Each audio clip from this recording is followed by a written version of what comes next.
মামার বাড়ি চলে এসেছি। মা, তুমি সবসময় বড় মামাদের বাড়িতে কেন আসো বলো তো?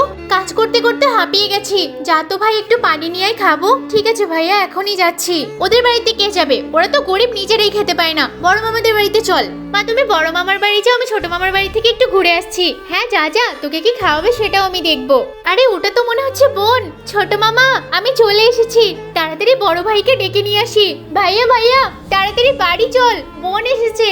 তাহলে আমাদের বাড়িতে এসেছে নাকি? না রে ভাই, বোন আসেনি, বোনের মেয়ে এসেছে। আরে তাতে কি হয়েছে, বোনের মেয়ে আসলে হবে। তাড়াতাড়ি চল। মামা কোথায় তোমরা?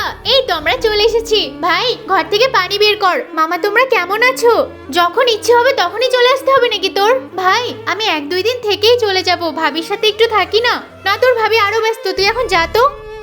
তোর ভালো লাগছে তো? এই আমার কাঁধের উপর দিয়ে তো তুই একাই নিবি নাকি? কতদিন পর আমার ভাগ্নেটা এসেছে। এই ভাইরা গরিব হতে পারে, কিন্তু আমার মেয়েকে কত হাসি খুশি রাখছে। ভাই দেখ দেখ, বোন এসেছে। ভাই, আমাকে ক্ষমা করে দিস। তোরা গরিব বলে আজ পর্যন্ত তোদের বাড়িতে কখনো আসিনি, কিন্তু আজকে এসে বুঝতে পারলাম তোদের বাড়িতেই বেশি শান্তি।